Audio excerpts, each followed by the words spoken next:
Good morning, Creekside Cougars.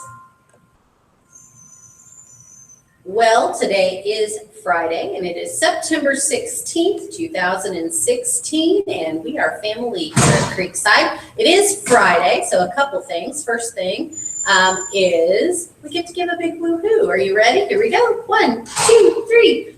Woohoo! There it is. We finished the week. Also, I hope a lot of you had a great time at Bingo for Books last night, and you got an awesome book to read and enjoyed that pizza and some time with your family. Also, boys and girls, a reminder to Walking Running Club. So if you're in Walking Running Club, listen up. There is no Walking Running Club this Monday. Don't show up. No one will be here. So no Walking Running Club this Monday. That is on your calendar, so make sure you watch that calendar because there are some days that we don't have it. So no Walking Running Club this Monday.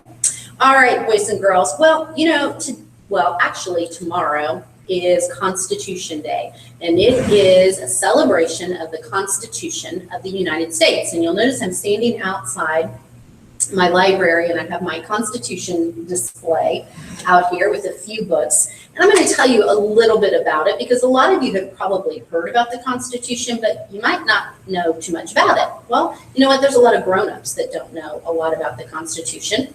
I don't know a ton about the Constitution. I know the basics.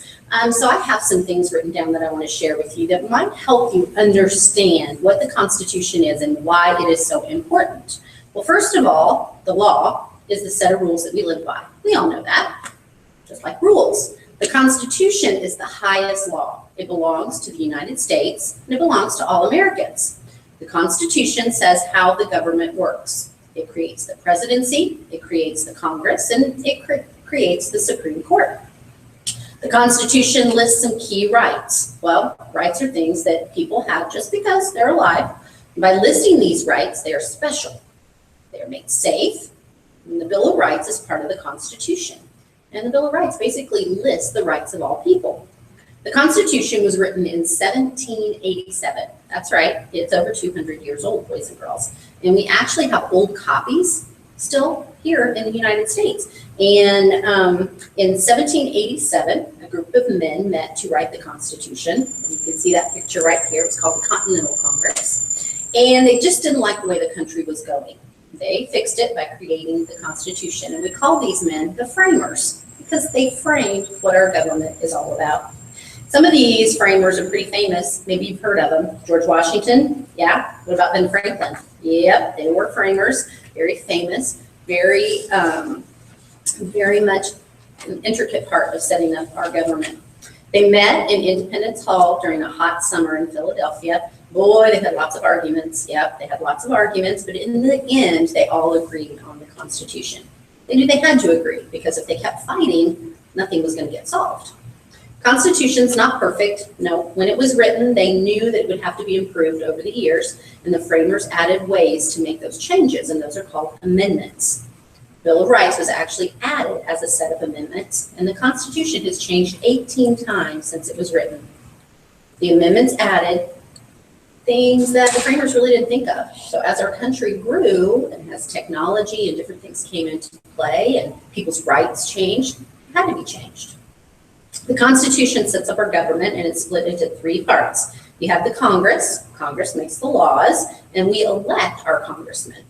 The next is the president, and the president enforces the laws, and he is an elected official as well. And the last part is the courts, and the courts decide what the law means when there are questions.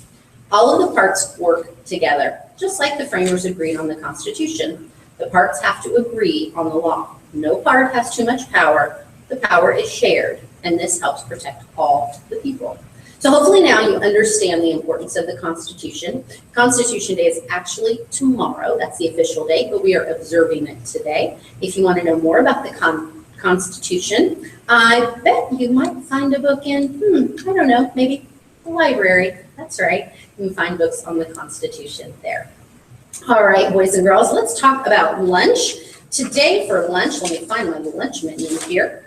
Today for lunch, we are having a barbecue pork rib sandwich. Choice 2 is turkey and noodles with whole grain bread. So choice 1, a barbecue pork rib sandwich. Choice 2, turkey and noodles with whole grain bread. Along with that, we're having mashed potatoes, a mixed green salad, diced peaches, and of course a variety of milk. Our bar today is potato bar with a peanut butter and jelly wafer, and of course that comes along with our delicious salad bar. All right, boys and girls, at this time, let's stand for our Pledge of Allegiance, followed by Numerous Ayahs. I pledge allegiance to the flag of the United States of America and to the republic for which it stands, one nation, under God, indivisible, with liberty and justice for all. And now, a moment of silence.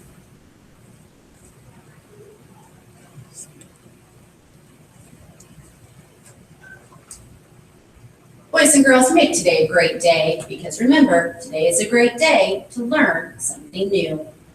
I will treat others as I wish to be treated. I will be a responsible learner. I will be a caring and respectful citizen. I will be responsible for my actions. I will celebrate my own accomplishments and those of others.